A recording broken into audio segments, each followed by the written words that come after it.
Hi guys, just thought we'd check in with you from the Buddy Up Film Club. I'm Kyle, I'm here with Zach and Tom. Say hi guys. Hello. So what we thought we'd do is that while everybody is stuck at home, with not really much to do, we thought we'd give you a list of film recommendations, new and old, to kind of just fill the days. Yeah, I'll take number one. It's just around the back. The Knives Out. It's a very funny. I'd say it's a comedy. I'd say it's a comedy more than anything. It's more of a whodunit mystery, sort of like a grown-up Scooby-Doo, I'd say. But it's got Captain America in it, or the guy that plays Captain America.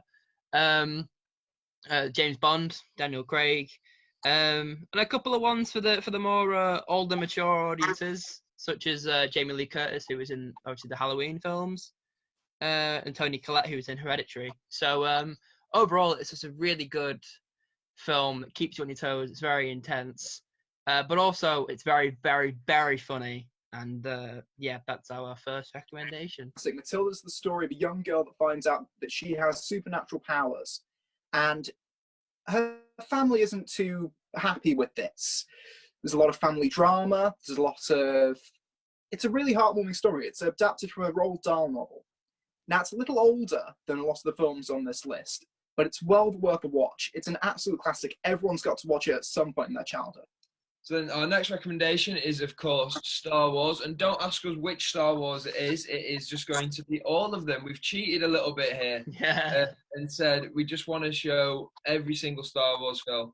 Now, we've done that because, for a start, you can't watch one Star Wars film without them all. And after The Rise of Skywalker came out just a few months ago, we thought, what better way to celebrate that coming out on DVD than to just have a marathon? Get everyone down with your family, sit on the couch and just get through. For the next recommendation, I would go for Frozen 2. Everyone knows what Frozen is. It's obviously that very, very popular film that came out a couple of years ago now. Anna, Elsa, Olaf, and the sequel to it is actually better than the first one, in my personal opinion. It's got better songs. It's really, really, really enjoy the story, more importantly, which I think is a good foundation in what most Disney films nowadays are built on.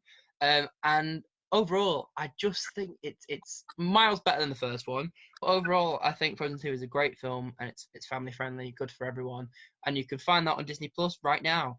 I'll take Back to the Future, one of my personal favourites and an absolute classic. It comes from 1985. You've got Michael J. Fox and Christopher Lloyd in one of, in my opinion, the best time travel stories ever. It's about a young boy who goes back in time using a time machine made out of a DeLorean to make sure that his parents meet up and make sure that he's born. It gets kind of weird at points, but honestly, it's a really enjoyable family drama. It's something that parents will enjoy. It's something kids will enjoy, especially if you've never seen it before. So the next film that we've recommended is, of course, The Incredibles.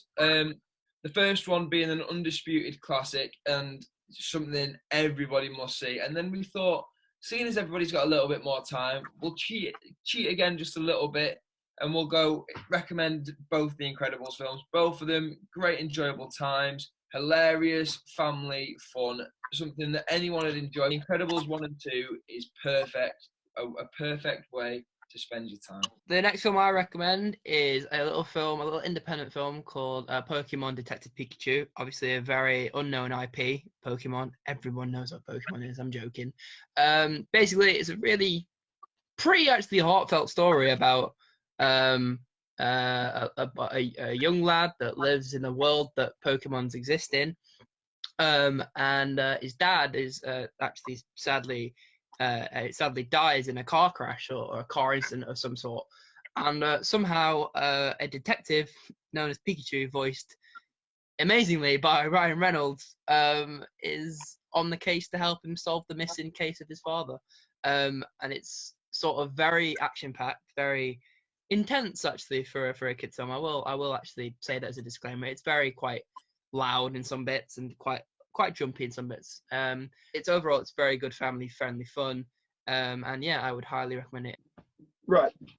If you don't know what the Addams Family is, you're missing out. It's the story of a weird, quirky family unit. Originally it was a 60s then it was a musical, couple of films, and the latest one, and the one that we're recommending, is an animated film that came out last year. It's the story of this weird, quirky family moving to a small town in America and proceeding to alienate everyone around them. It's honestly really funny. I wasn't expecting it to be as funny as it is. There's a lot of physical humor. There's a lot of dark humor in there for the parents. There's some great animation, and it honestly gets quite heartwarming at times, especially towards the end. It's a really good watch, and at under 90 minutes, it's a great way to fit a film into your day, especially. So once again, similar to Star Wars, me and Zach have decided that we're gonna push this list to the limit and recommend not one, not two, but all 8 of the Harry Potter films. Yep. All 8 of them. I mean, argument could be made for 7.5. Or well, part 1 and part 2. So yeah, 8. Let's just say 8.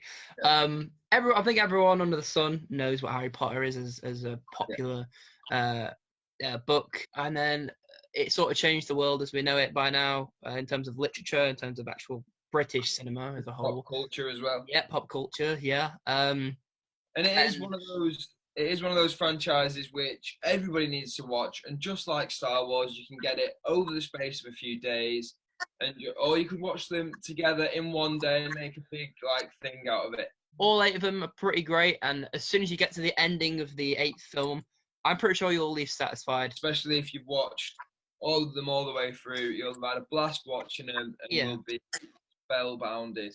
Oh, and even from home, we're still spinning the puns. There you go. Lilo and Stitch has a special place in my heart. It's the story of a young girl in the Pacific Islands who comes across a small alien that's crashed to Earth. It's their misadventures. It's the two of them trying to keep away from other aliens that want to get Stitch back. And at its heart, it's